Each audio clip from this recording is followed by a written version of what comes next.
तो हेलो दोस्तों, कैसे हैं आप लोग। उम्मीद करते हैं बहुत अच्छे होंगे और अपनी पढ़ाई को बहुत ही जबरदस्त तरीके से कर रहे होंगे। तो आज हम लोग अपने हिंदी के वर्णमाला का क्लास 3 करने वाले हैं, जिसमें आज हम लोग पढ़ने वाले हैं कि व्यंजन क्या है, व्यंजन के कितने प्रकार होते हैं और उनका उच्चारण स्थान क्या होता है। तो चलिए बिना देरी की वीडियो को शुरू करते हैं। और यदि आप पहली बार आए हैं हमारे चैनल पर और हमारे कर्तव्य बैच से जुड़कर हिंदी सीखना चाहते हैं एसएससी जीडी और यूपीपी री एग्जाम के लिए, जो कि हमारा स्पेशल बैच है और आपका यूट्यूब पर फ्री ऑफ कॉस्ट भी है, तो उससे जुड़ने के लिए हमारे चैनल आपका अर्जुन मैथ्स को सब्सक्राइब कर लीजिए। वीडियो पसंद आएगी तो लाइक भी कर दीजिएगा और अपने दोस्तों तक इसे शेयर भी कर दीजिएगा। तो चलिए बिना देरी की वीडियो को शुरू करते हैं। देखिए, आज हम लोग पढ़ने वाले हैं व्यंजन। ठीक है, व्यंजन किसे कहते हैं। तो देखिए, कल हमने पढ़ा था, कल की वीडियो में स्वर क्या है और स्वर की विशेषता क्या है, स्वर कितने प्रकार के होते हैं, सारी चीजों को हमने कल की वीडियो में डिस्कस कर दिया था। आज हम लोग पढ़ने वाले हैं व्यंजन। तो देखिए, व्यंजन क्या होता है कि स्वर की सहायता से बोले जाने वाले वर्ण व्यंजन कहलाते हैं। मतलब ऐसे वर्ण जिनका उच्चारण स्वर की सहायता से किया जाता है, क्या कहलाता है, आपका व्यंजन कहलाता है। प्रत्येक व्यंजन के उच्चारण में जो अ है वो छुपा रहता है, यानी आप किसी भी व्यंजन का उच्चारण करेंगे उसमें आपको अ छुपा मिलेगा। परंपरागत रूप से जो व्यंजन की संख्या है वो 33 मानी जाती है, लेकिन यदि उसमें ड और ढ को भी जोड़ दिया जाए, मतलब अंग और अढ़ को भी जोड़ दिया जाए, तो इनकी संख्या 35 हो जाती है। तो अगर आपसे पूछे कि परंपरागत रूप से व्यंजनों की संख्या बताइए, तो आप बताओगे 33, लेकिन अगर पूछे कि ड और ढ को भी जोड़कर बताइए तो कितना हो जाएगा, आपका 35 हो जाएगा। ठीक है, तो उम्मीद करते हैं आपको व्यंजन की परिभाषा बहुत अच्छे तरीके से समझ में आई होगी। व्यंजन वह वर्ण जो स्वर की सहायता से बोले जाते हैं। ठीक है, और व्यंजन के उच्चारण में हमेशा आपका जो स्वर है वो छुपा रहता है। अब देखिए, व्यंजनों का वर्गीकरण, यानी व्यंजनों को हम किस प्रकार से बांटेंगे। तो जो पहला आता है आपका, वो आता है स्पर्श व्यंजन। स्पर्श व्यंजन किसे कहते हैं, जिन व्यंजनों का उच्चारण करते समय हवा जो होती है हमारी फेफड़े से निकलते हुए मुंह के किसी स्थान विशेष, कंठ, तालु, मूर्धा, दांत या होठ का स्पर्श करते हुए निकले। इसका मतलब यह है कि स्पर्श व्यंजन उसे कहते हैं जिसका उच्चारण करते समय, मतलब ऐसे व्यंजन का उच्चारण करते समय जिसमें हवा आपकी फेफड़े से निकले, तो फेफड़े से निकलते समय वो या तो कंठ को स्पर्श करे, तालु को करे, मूर्धा को करे, दांत को करे या होठ को करे, तो उसे हम बोलते हैं स्पर्श व्यंजन। आप समझिए, जैसे मान लेते हैं, ये आपको समझ में आना चाहिए कि कंठ कहाँ होता है, तालु कहाँ होता है, मूर्धा, दांत और होष्ठ कहाँ होते हैं। तो सबसे पहले एक डमी आपका चित्र हम लोग बना के समझते हैं। मान लेते हैं ये हमारा मुख था, ऐसे नाल द्वार हमारे मुख से ऐसे आई है। ठीक है, फेफड़ा हमारा इस तरीके से कुछ था, फेफड़े से हवा निकली, हवा निकलेगी तो सबसे पहले कहाँ आएगी। तो देखिए, यहाँ पे होता है कंठ, जिसकी सहायता से हम लोग क्या करते हैं, बोल पाते हैं। तो सबसे पहले हवा कहाँ से टकराएगी, कंठ से। अगर हवा कंठ से नहीं टकराई तो ऊपर उठेगी, और ऊपर जिसको आप तालु बोलते हो वहां टकराएगी, जो आपका जीभ का छत होता है। ठीक है, यानी जीभ के छत में यहाँ पे क्या होता है, तालु होता है। तो हवा कहाँ टकराएगी, तालु से टकराएगी। ठीक है, अगर हवा तालु से टकराई, टकराने के बाद क्या हो गई, उसके बाद आता है मूर्धा। मूर्धा का मतलब क्या होता है, आपका ये जो ऊपर यानी तालु से जस्ट जो आगे का सामना मतलब पार्ट होता है उसको हम लोग क्या बोलते हैं, मूर्धा बोलते हैं। तो यहां पर ये मूर्धा से टकराएगी, और मूर्धा से टकराने के बाद आगे हमारे क्या पड़ता है, दांत पड़ता है। और दांत से टकराने के बाद अगर दांत से भी नहीं टकराई तो दांत के जस्ट सामने क्या होता है, होठ होता है।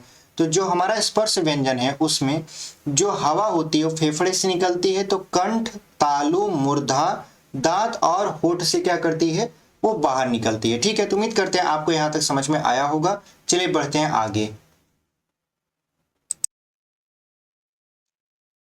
देखिए, अगला जो हम पढ़ने वाले हैं वो पढ़ने वाले उच्चारण स्थान के आधार पर स्पर्श व्यंजन के वर्ग। मतलब हमने पढ़ा व्यंजन के प्रकार में पहला स्पर्श व्यंजन। अब स्पर्श व्यंजन में हमने देखा कि जो हवा हो रही थी हमारी वो फेफड़े से निकल रही थी, कंठ तक पहुंच रही थी, कंठ से फिर तालु के पास जा रही थी, तालु से फिर मूर्धा के पास, फिर दंत या होष्ठ के पास जा रही थी। तो यहाँ पर उसी के स्थान पर, मतलब उच्चारण स्थान के आधार पर ही हम लोग पढ़ेंगे स्पर्श व्यंजन के वर्ग। मतलब स्पर्श व्यंजन के कितने वर्ग होते हैं। तो देखिए, इसके कुल मिला जुला के 5 वर्ग होते हैं, क, च, ट, त, प। देखिए कैसे, क वर्ग जो होता है यानी जो हम क से लेकर अंग तक बोलते हैं, क, ख, ग, घ, अंग, उनका जो उच्चारण स्थान होता है वो कंठ होता है। उनका उच्चारण स्थान क्या होता है? कंठ। ठीक है, तो शुरुआत हवा जब फेफड़े से निकलती है तो कहाँ पहुंचती है? सबसे पहले कंठ के पास। उसके बाद आता है च वर्ग। च वर्ग का जो उच्चारण स्थान है वो तालु है, तालव्य। तो कंठ से जब हवा थोड़ा सा ऊपर उठती है, जब निकलती है हवा, तो कहाँ पहुंचती है? तालु के पास। उसके बाद आता है ट वर्ग। ट वर्ग जो होता है वो मूर्धन्य होता है। मूर्धन्य का मतलब होता है कि ट वर्ग का जो उच्चारण स्थान होता है वो मूर्धा होता है। तो मूर्धा क्या होता है? तालु से जस्ट आगे का पार्ट। ठीक है, जो आपका थोड़ा कठोर और थोड़ा मुलायम होता है। तो आप देखो कि हवा फेफड़े से निकलकर कहाँ जा रही है? पहले कंठ, फिर तालु, फिर मूर्धा। तो कंठ में क आ गया, तालु में च वर्ग आ गया और मूर्धा में ट वर्ग आ गया। ट वर्ग कहने से मतलब है ट से लेकर आपका अण तक। ठीक है, अगर त वर्ग की बात करें तो त का उच्चारण स्थान दंत्य होता है। दंत्य का मतलब होता है दांत से हम लोग इसका उच्चारण करते हैं। आप त, थ, द, ध न बोलोगे तो अक्सर देखोगे कि जो आपका जीभ का अगला पार्ट है वो दांत को स्पर्श करते हुए ही बोल पाएगा। अगला जो है आपका प वर्ग। प वर्ग जो होता है, प से लेकर आपका म तक, वो ओष्ठ से बोला जाता है। मतलब होठ की सहायता से हम लोग क्या करते हैं? प वर्ग को उच्चारित कर पाते हैं। तो उम्मीद करते हैं आपको ये समझ में आया होगा। और इसको याद करते इस तरीके से, क च ट त प, ऐसे याद कर लिए। पहले क वर्ग हो गया, फिर च, फिर ट, फिर त, फिर प। तो ऐसे याद करते हैं, क च ट त प। उसके बाद जो इसका उच्चारण स्थान है उसको इस तरीके से याद करते हैं कि जब फेफड़े से हवा निकलती है तो पहले कहाँ पहुंचती है? कंठ। कंठ में क, उसके बाद तालु में च, उसके बाद आगे पहुंचती है मूर्धा, तो मूर्धा में ट, उसके बाद दंत, दंत में आपका त, उसके बाद आपका ओष्ठ, ओष्ठ में प। तो आसानी से हम लोग पांचों आपके जो वर्ग हैं बहुत अच्छे तरीके से याद कर सकते हैं। देखिए, दूसरा जो हम पढ़ने वाले हैं वो पढ़ने वाले घोषत्व के आधार पर। कल हमने आपको बताया था घोष किसे कहते हैं। घोष का मतलब ये होता है कि स्वर तंत्रियां जो हमारी है, जो हमारा कंठ है, जिनकी मदद से हम बोल पाते हैं, उनमें हवाओं का कंपन। यानी कल हमने आपको बताया था, आज यहाँ पर फिर भी लिखा है कि घोष का जो अर्थ होता है वो होता है स्वर तंत्रियों में ध्वनि का कंपन। यदि ध्वनि का कंपन सही तरीके से हो नहीं पाएगा तो हम लोग बोल नहीं पाएंगे। ठीक है, अब घोषत्व के आधार पर कितने होते हैं? तो दो लोग होते हैं। पहला होता है अघोष, दूसरा होता है सघोष। तो अघोष का मतलब क्या होता है? जिन ध्वनियों के उच्चारण में स्वर तंत्रियों में कंपन न हो। मतलब हम लोग ध्वनि का उच्चारण तो करें लेकिन स्वर तंत्रियों में कंपन न हो तो हम लोग उसे बोलते हैं अघोष। जैसे यहाँ पे हर वर्ग का जो पहला और दूसरा व्यंजन होता है वो अघोष होता है। तो पूछता है अघोष कौन है? चार ऑप्शन आपके दे देंगे, उसमें से आपको छांटना रहता है। तो यहाँ पे हर वर्ग का पहला और दूसरा कहने का मतलब ये है कि जैसे पहले वर्ग में क आता है तो क और ख को अब जब बोलोगे तो यहाँ पर ये कौन सा होगा? ये होगा आपका अघोष। उसके बाद यहाँ पर अगर च और छ को बोलोगे तो ये भी अघोष होगा। उसके बाद ट और ठ को बोलोगे ये भी अघोष, फिर त, उसके बाद थ, उसके बाद प, फिर फ। ये जितना हम लिखे हैं क, ख, च, छ, ट, ठ, त, थ, प, फ, ये सभी क्या है? ये सभी अघोष हैं। तो उम्मीद करते हैं आपको अघोष क्या होता है समझ में आया होगा। दूसरा देख लेते हैं सघोष या घोष, इसको बोलते हैं। सघोष का मतलब क्या होता है? जिन ध्वनियों के उच्चारण में स्वर तंत्रियों में कंपन हो। कहने का मतलब यह है कि जब हम ध्वनि का उच्चारण कर रहे हों तो वहां पे क्या हो? स्वर तंत्रियों में कंपन होने लगे।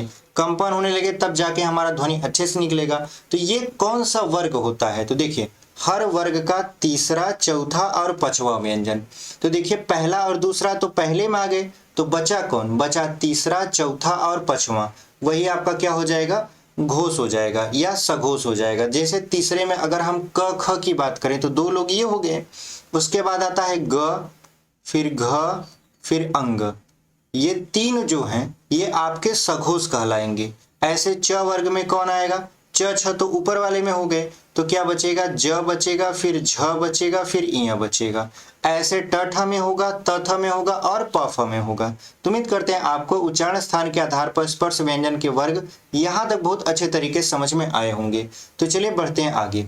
देखिए, अगला जो हम लोग कैलकुलेट करने वाले हैं वो करने वाले हैं प्राणत्व के आधार पर। प्राण का मतलब कल की वीडियो में हमने आपको बताया था कि यहाँ पर प्राण का जो अर्थ होता है वो हवा होता है। ठीक है, तो हमने लिखा भी है कि यहाँ प्राण का जो अर्थ होता है वो हवा भी है। कल के वीडियो में हमने आपको बताया था कि अगर प्राण का पर्यायवाची अगर आपको विकल्प में हवा दिया है तो आप वहां पे टिक कर सकते हो, ठीक है।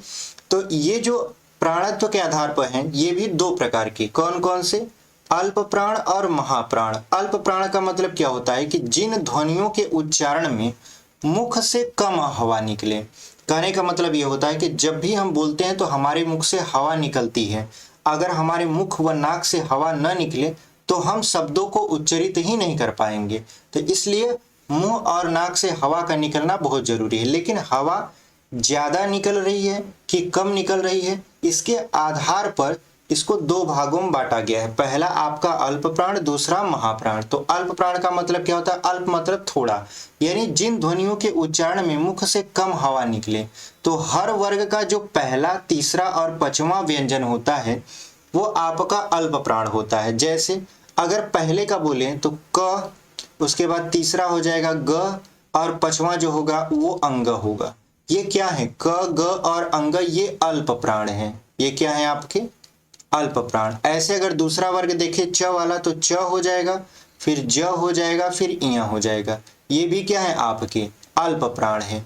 तो इस तरीके से आप ट वर्ग का, त वर्ग का, प वर्ग का आसानी से निकाल सकते हो। तो यहाँ पे देखिए ये याद करने का तरीका कैसे आपको पता चलेगा। अल्प प्राण जो होता है वो विषम होता है। तो अल्प प्राण जो विषम होता है, विषम का मतलब शुरुआत देखिए 1 से हो रहा है, फिर 3 हो रहा है, फिर 5 हो रहा है, इसमें सम संख्या है ही नहीं। तो अगर हम देखें तो अल्प प्राण कौन कौन से होते हैं, प्रत्येक वर्ग का पहला, तीसरा और पांचवा व्यंजन, ठीक है। उम्मीद करते हैं आपको अल्प प्राण समझ में आया होगा। दूसरा देख लेते हैं महाप्राण। दूसरा महाप्राण क्या है, कहा है कि जिन व्यंजनों के उच्चारण में मुख से अधिक हवा निकले। अल्प प्राण में कम हवा निकल रहा था और महाप्राण में ज्यादा हवा मुख से निकल रहा है। तो जिन व्यंजनों का उच्चारण में हकार, हकार का मतलब ह की ध्वनि विशेष रूप से सुनाई दे, उसे हम लोग बोलते हैं महाप्राण, ठीक है। ऐसे अगर देखें तो हर वर्ग का जो दूसरा और चौथा व्यंजन है वो महाप्राण होता है। देखिए जब 5 ठो हमारे पास व्यंजन है, 5 मतलब 5 ठो वर्ग हैं और 5 ही व्यंजन होते हैं उसमें। जैसे क वर्ग में क, ख, ग, घ, अंग, च वर्ग में च, छ, ज, झ, इया, ऐसे होता है। तो अगर हम देखें तो अल्प प्राण में तो आपने 1, 3, 5 अलग कर दिया, तो कौन बचा, बचा 2 और 4, और 2 और 4 किस में हो जाएगा, महाप्राण में हो जाएगा। जब पहले वाले में आपने 1, 3, 5 को अलग कर दिया तो दूसरे वाले में कौन सा बचा, 2 और 4 बचा, और वही हमारा क्या है, महाप्राण है। यानी जिन व्यंजनों के उच्चारण में से मुख से अधिक हवा निकलती है उसे हम लोग क्या बोलते हैं, महाप्राण बोलते हैं। और इसमें इनके उच्चारण स्थान में जो ह की आवाज आती है वो कुछ ज्यादा आती है, जिसको हम लोग हकार बोलते हैं। जैसे अगर हम दूसरा देखें तो क का दूसरा क्या हो जाएगा, ख, और उसके बाद क्या हो जाएगा, घ हो जाएगा। तो जब आप ख बोल रहे हो तो आप ध्यान से देखो, जब ख बोलते हो तो ह की ध्वनि उसमें छुपी हुई रहती है, जो कि थोड़ा बहुत आपको महसूस होगा। उसके बाद जो घ बोलते हो तो जैसे घ, तो ऐसा लग रहा है कि आप ह बोल रहे हो, ठीक है। तो यहाँ पर वो कह रहा है कि जब आप दूसरा और चौथा व्यंजन का उच्चारण करते हो तो हकार की ध्वनि विशेष रूप से सुनाई देती है। जैसे केवल ख और घ की बात नहीं है, ऐसे हम छ की बात करें जो कि दूसरा वर्ग का दूसरा व्यंजन है, उसके बाद झ की बात करें, जैसे आप झ बोल रहे हो तो इसमें भी ह आ रहा है।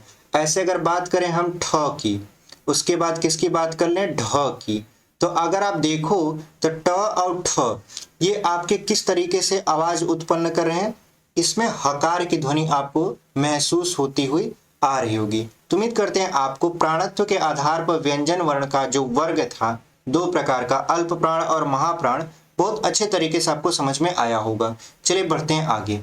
देखिए अगला जो है आपका अंतस्थ व्यंजन, इसको हमने आपको बताया था जब शुरू वाली क्लास में एकदम पढ़ाया था।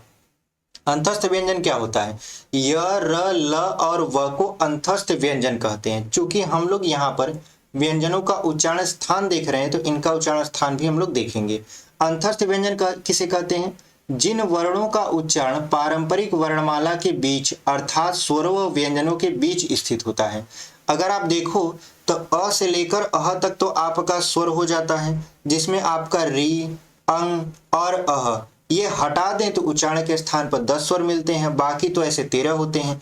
और व्यंजन की जब शुरुआत करें तो प तक तो आपने इसको देखा ही नहीं होगा।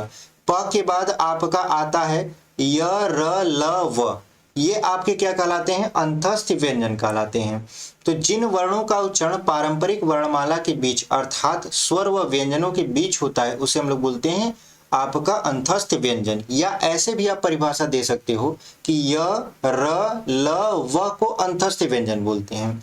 अब अगर हम देखें य, तो यह किस वर्ग में आएगा? तालव्य में। तालव्य में कौन आता है? देखिए, कंठ के बाद आता है तालु, इसका मतलब ये च वर्ग में आएगा। ठीक है, तो इसीलिए य का जो उच्चारण स्थान है वो क्या है? आपका तालु है। और ये कैसा है?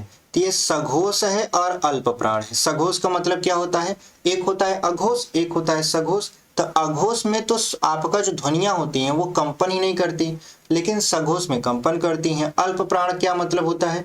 कि जब हम य को बोलेंगे तो कम हवा हमारे मुख से निकलेगी। ऐसे र होता है वर्ष, जो दंत मूल या मसूड़ा यानी इनका जो उच्चारण स्थान होता है, देखिए इससे आपको मतलब कम होना चाहिए, मतलब उच्चारण स्थान से ज्यादा होना चाहिए। ठीक है, क्योंकि हमारा जो पेपर है उसमें उच्चारण स्थान से ही पूछा जाता है। तो यहाँ पे देखिए र का जो होता है दंत मूल या मसूड़ा होता है, और र का जो होता है वो दंत मूल या मसूड़ा, मतलब र और ल दोनों सेम स्थान से बोले जाते हैं। और जो व होता है वो क्या होता है? दंत्योष्ठ होता है। दंत्योष्ठ का मतलब क्या होता है? दांत व होठ की सहायता से बोला जाता है, इसलिए लिखें दंत्योष्ठ। ऊपर के जो दांत होते हैं और नीचे के होठ होते हैं, इनकी मदद से व का उच्चारण होता है। और सभी जो होते हैं आपके सघोष और अल्प प्राण होते हैं। कहने का मतलब ये होता है कि अगर हम पूछें कि अंतस्थ व्यंजन सघोष अल्प प्राण सभी होते हैं, तो आप कहोगे हाँ ये सभी होते हैं। अब इसका नोट जो है उसको हम लोग देख लेते हैं। नोट पहला में क्या कह रहा है कि जो य और व है वो अर्ध स्वर के अंतर्गत आते हैं। य और व किसके अंतर्गत आते हैं? अर्ध स्वर के अंतर्गत। मतलब कभी जो आपका स्वर हो सकते हैं और कभी आपका व्यंजन हो सकते हैं।